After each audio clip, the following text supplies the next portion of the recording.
রমজান মাসে স্ত্রী সহবাসের বিধান কি? এই আপনারা হাসছেন, এটা খুব দামি কথা লিখেছে। আমাদের দেশে দুটো জিনিস খুব পপুলারিটি। আমাদিকে মৌলবি মুফতি দিকে দুটো কাজে আপনারা রাখেন। কটা কাজে বললাম? কথা বলে না? দুটো হলে আর মোলে। হয়েছে হুজুর কানে আজান দিতে হবে, মরেছে জানাজা পড়তে হবে, বাকি বলে বাকি সব জানা আছে। আমাদের সমাজে সব থেকে বেশি ফতোয়া কাদের চলে জানে? এই গ্রামে মুফতি সাহেবও আছেন তো নাকি?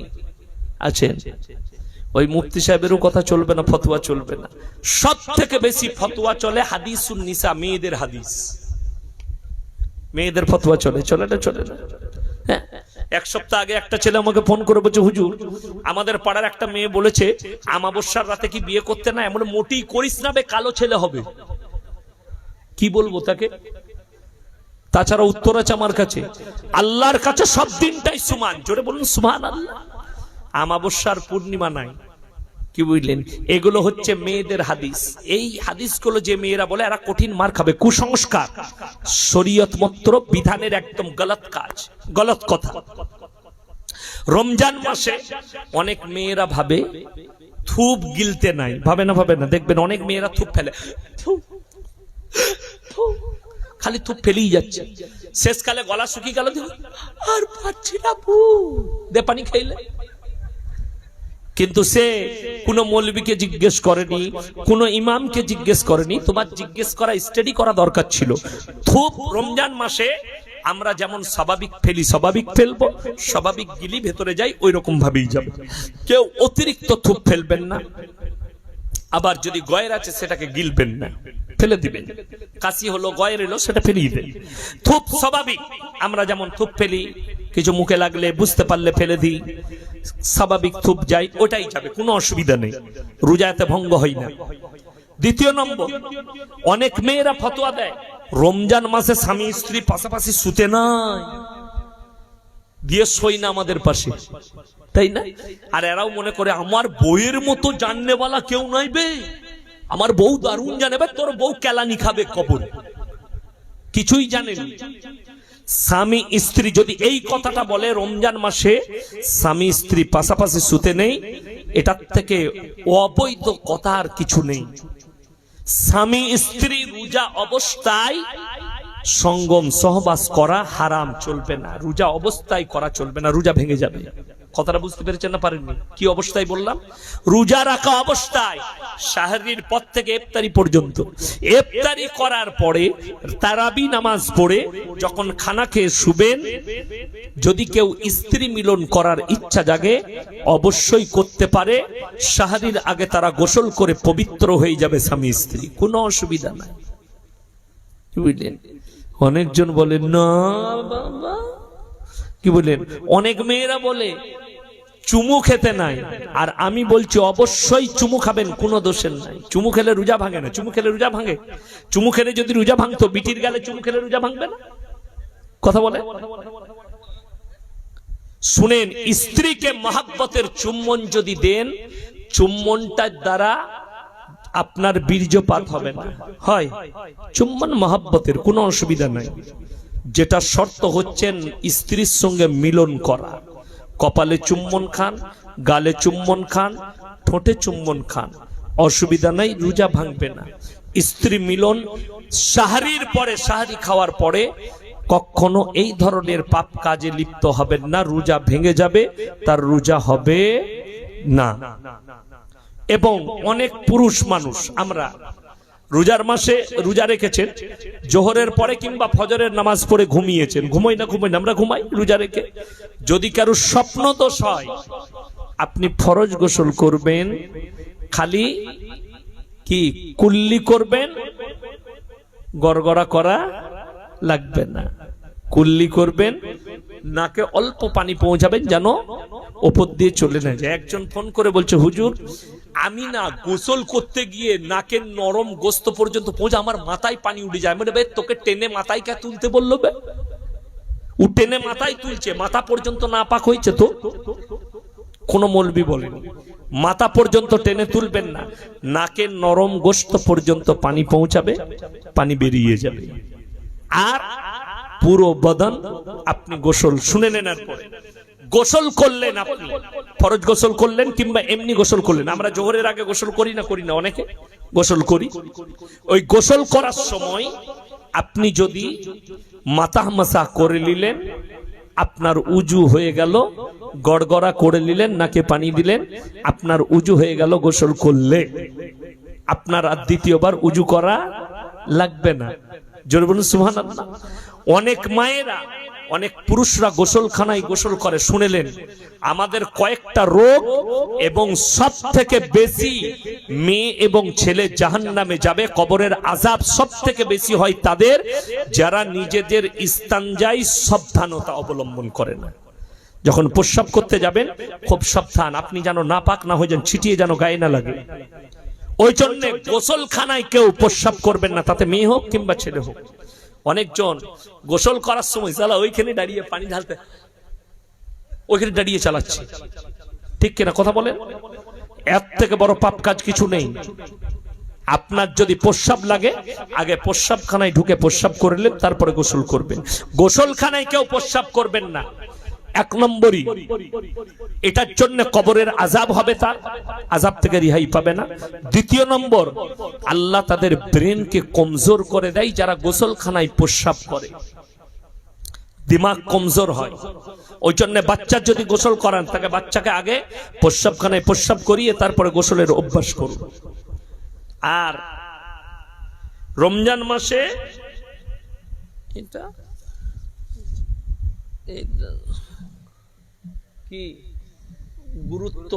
গুরুত্ব সম্পর্কে দেখুন, আমি বলি, শবে বরাত আমাদের কাছ থেকে গেছে। শবে বরাতে রোজা রাখলে প্রচুর নেকি, ঠিক কিনা কথা বলেন? কিন্তু কেউ যদি রাখতে না পারে, গুনাহ আছে? কথা বলে না, কথা বলে না। কোন রকমের পাপ নাই কেউ যদি রোজা রাখতে না পারে। শবে বরাতের যারা নামাজ পড়েছেন অনেক নেকি, কিন্তু কেউ যদি রাখতে না পারে, নামাজ পড়তে না পারে, কোনো পাপ নাই, নফল ইবাদত। কিন্তু রমজানুল মুবারকের মাসে নিজে থেকে বিনা কারণে যদি কেউ একটা রোজা না রাখে, রোজা ছেড়ে দেয়, সারা জিন্দেগি রোজা রাখলে একটা রোজার মাসুল দিতে পারবেন না। রমজানের রোজা কি নফল না ফরজ? ফরজ। আর ফরজ ইবাদতকে যদি কেউ ছেড়ে দেয়, পাপ আছে না নেই? পাপ আছে অবশ্যই। এই ধরনের পাপ কাজে কেউ লিপ্ত হবেন না। প্রত্যেকটা ভাইকে অনুরোধ করব, হাত তুলে বলুন তো সবাই রোজা রাখবো? জোরে বলুন ইনশাআল্লাহ। রমজান মাসে সব থেকে বেশি বেশি কি কি ইবাদত করবেন? হযরতে আবু বকর সিদ্দিক রাদিয়াল্লাহু তাআলা আনহু বললেন, ইয়া রাসূলুল্লাহ, রমজান মাসে কোন ইবাদতটা বেশি করব? আমার নবীজি সাল্লাল্লাহু আলাইহি সাল্লাম বললেন, রমজানুল মুবারকের মাসে তোমরা বেশি বেশি করে কোরআনের তেলাওয়াত করো। জোরে বলুন সুবহানাল্লাহ। কেন করবেন? যদি এখন অন্যান্য মাসে যারা কোরআন তেলাওয়াত করবে, হাদিসে আর ফজিলত আছে, এক একটা হুরুফে 10টা করে নেকি পাওয়া যায়। জোরে বলুন একবার সুবহানাল্লাহ। যদি এক একটা হুরুফে এমনি মাসে 10টা করে নেকি পান, রমজান মাসে আল্লাহ যে কোনো নেকিকে 70 গুণ বাড়িয়ে দেন। জোরে বলুন সুবহানাল্লাহ। তা রমজান মাসে 70 গুণ বেড়ে গেলে 10কে 70 দিয়ে গুণ করলে কত হবে? 700। জোরে বলুন না সুবহানাল্লাহ। তো রমজান মাসে এক একটা হুরুফে আপনি 10টা করে 700 করে নেকি পাবে। সব আল্লাহ 70 গুণ বাড়িয়ে দেয়। আপনার দান, আপনার খয়রাত, আপনার যাকাত, আপনার ইফতারি খাওয়ানো সব আল্লাহ 70 গুণ বাড়িয়ে দিবেন প্রত্যেকটা নেকি রমজান মাসে। ওই জন্য রমজানকে বলা হয়েছে বরকতপূর্ণ মাস। এই মাসে মাগফিরাত করিয়েলেন, এই মাসে আল্লাহর কাছে ক্ষমা চেয়েলেন, এই মাসে বরকত নিয়ে এলেন। রমজান মাস এমন একটা বরকতের মাস, অন্যান্য মাসে কেউ যদি ফুজুল খরচ করে আল্লাহ হিসেব নিবেন, এই মাসে যত খাবে কোনো আল্লাহর কাছে হিসেব নাই। যতে বলুন সুবহানাল্লাহ। শুনেলেন, বরকত বুঝতে পারবেন একটা কারণ। রমজান মাসে দেখবেন কিছু হোক আর না হোক, আমরা না চাইলেও আমাদের দস্তরখানে কতগুলো ইফতারি জোগাড় হয়। কথা বলেন। আমার গত বছরের রমজানে আমার মাদ্রাসায় প্রতি বছর ছেলে থাকে, এতিম মিসকিন ছেলেদিকে রাখি, যাদের বাবা মা নাই, কেউ নেই। আমাকে শাহরি খাওয়ার পরে আমি নামাজ পড়তে এলাম, আমার বাবুর্চি বলছে, হুজুর ইফতারি কি হবে? বলে এখন ঘুমা, নামাজ পড়ে গিয়ে সকালে দেখছি। সকালে এলাম, আমি বলে আমি আদায়ে বের হচ্ছি। বলে হুজুর কি হবে? মানে জোহরের সময় এসে ভাবছি। জোহরের নামাজ পড়ে সে বলে হুজুর কি করবো? আমি বলে আরে ভাই কোরআন পড়ে একটু। ছেলেদিকে বলো কোরআন পড়ো, তুমি কোরআন পড়ো, যাও নামাজ কোরআন পড়ো, আল্লাহ বন্দোবস্ত করবে। রমজান মাস বরকতের মাস, বিশ্বাস রাখো। আসরের নামাজ পড়ে মাদ্রাসার মসজিদ থেকে বেরিয়েছি, মাদ্রাসার গেটে দেখছি দুজন ভাই দাঁড়িয়ে আছে, দুটো থলি ফল মাকড় খাবার নিয়ে। হুজুর মাদ্রাসার তালবে ইলমদের জন্য। বাবুর্চিকে আমি বললাম বুঝলি কোরআনের বরকত, নামাজের বরকত, রমজানের বরকত? বললে জি হুজুর। বললে হুজুর এত তো খেতেই পারবো না। রেখে দাও, আল্লাহ বরকত দিয়েছে। জোরে বলুন সুবহানাল্লাহ। রমজান মাসে আপনি না চাইলেও, আপনাকে যদি বলি কালকে আপনার বাড়িতে নাস্তা করবো, আপনি অত ইফতারি করতে পারবেন না। কিন্তু রমজান মাসে আপনার দস্তরখানে আল্লাহর তরফ থেকে জুটে যাবে। জোরে বলুন সুবহানাল্লাহ। আল্লাহর তরফ থেকে ঠিক আপনার দস্তরখানে আল্লাহ হাজির করবে। ওই জন্য রোজায় আছে ইয়া আইয়ুহাল্লাযীনা ইয়া আইয়ুহান নাসু কুতিবা আলাইকুমুস সিয়াম কামা কুতিবা আলাল লাযীনা মিন ক্বাবলিকুম লাআল্লাকুম তাত্তাকুন। হে আমার নবী বলো, হে মুমিন ব্যক্তিরা তোমরা রোজা সিয়াম পালন করো, আমি আল্লাহ তোমাদের তাকওয়াকে বাড়িয়ে দেব। তাকওয়া বাড়ে কখন? শুনেন, আপনি যখন ইফতারিকে প্রত্যেকটা ভাইকে, মাকে, বোনকে বলবো, আমাদের অনেক মায়েদের অভ্যাস আছে, ভাইদের অভ্যাস আছে, গল্প করে, দাতন করে, রাস্তায় দাঁড়িয়ে করে না? তুই কি করছিলি আজকে, কি হচ্ছে তোর ইফতারি, কি হচ্ছে? গল্প করছি। গল্প করতে করতে যখন 3 মিনিট বাকি আছে তখন তাড়াতাড়ি উজু করে ছুটে এসে আজান হবে, দে কই খাবারগুলো করিস না, রেডি কর। তোমার তাকওয়া বাড়বে না।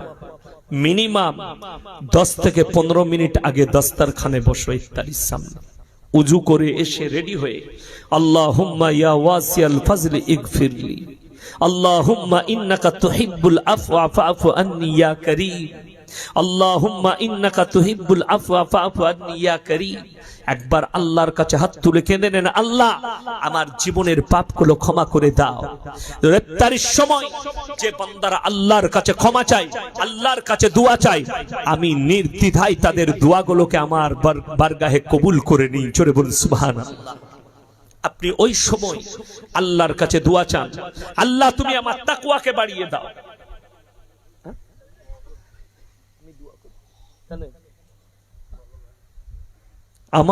আমাকে দিয়ে দোয়া করাবেন কেন? আচ্ছা নিয়ে আসুন, বক্তা নিয়ে আসুন আমার ভাই। আল্লাহ রাব্বুল আলামিন ওই জন্য সবাই রমজানের রোজা রাখবো। জোরে বলুন ইনশাআল্লাহ। ইফতারির 15-20 মিনিট আগে বাংলাদেশের কণ্ঠশিল্পী আশরাফ কিছু বলবেন, বলে দিয়েছি। আমার ভাই সবাইকে বলবো অনুরোধ করে, আর রমজান মাসে একটা ভাই মা বোন কেউ তাহাজ্জুদ ছাড়বেন না। জোরে বলুন ইনশাআল্লাহ। আমাদের দেশে একটা খুব ভুল ব্যাখ্যা চলে। 24 পরগনার আপনার গ্রামের মুফতি সাহেবরা আছে, আপনি যদি প্রমাণ করাতে পারেন কোন মুফতি, আমি আবার আসবো 24 পরগনায়, ডাকলেই চলে আসবো। কথাটা শুনেলেন? আমাদের দেশে 27 রমজান শবে কদর পালন হয়, ঠিক কিনা কথা বলেন? আমি প্রত্যেকটা ইউটিউবার ভাইকে বলবো এটা খুব তাড়াতাড়ি কেটে ছাড়বে, যেন দেশ বিদেশের লোক এই কথাটা জানতে পারে। আমাদের দেশের লোক, আমার এলাকাও রেহাই নাই, আমি বাস্তব কথা বলছি, আমার গ্রামের কথা বলছি, সেখানেও পালিত হয়।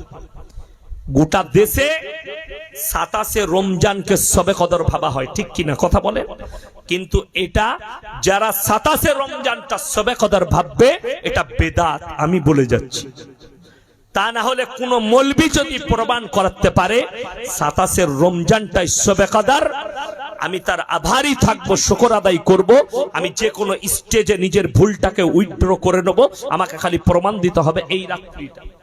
আমার ভাই ওই জন্য প্রত্যেকটা ভাই নিয়ত করেলেন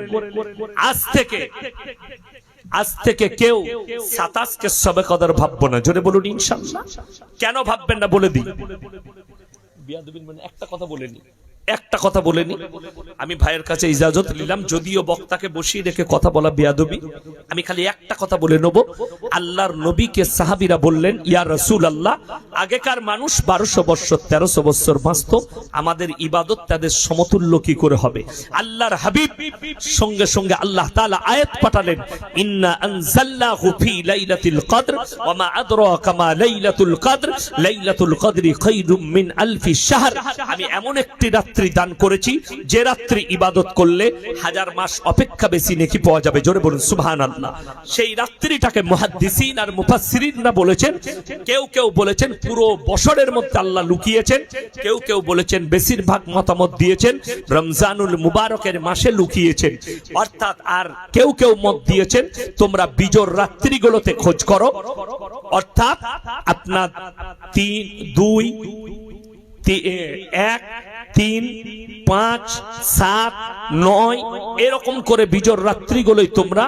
ওই জন্য রমজান মাসে 30টা দিন সকলে তাহাজ্জুদ পড়বো। যারা 30 দিন তাহাজ্জুদের নামাজ পড়বে আল্লাহ তাদের তকদিরে সবে কদর লিখে দিবেন। জোরে বলুন সুবহানাল্লাহ। আল্লাহ তাআলা আমাদের সকলকে কবুল করুক, আজকের রাত্রিকে কবুল করুক, আজকের জলসাকে আল্লাহ কবুল করে নে, আমাদের সকলের জানে মালে ইজ্জতে বরকত দেখ, আমাদের প্রত্যেকটা ভাই মা বোন সকলকে আল্লাহ তাআলা মুমিন মুমিনা করে দে, ইমানের হালতে রাখুক। হায়াত বাকি তো মুলাকাত বাকি। আপনারা আমার জন্য দোয়া করবেন, আমি আপনাদের জন্য দোয়া করি। ওয়া মা আলাইনা ইল্লাল বালাগ। আসসালামু আলাইকুম ওয়া রাহমাতুল্লাহি ওয়া বারাকাতুহু। তোমার মাইকটা নিয়ে এসো, ওটা বন্ধ করো আগে।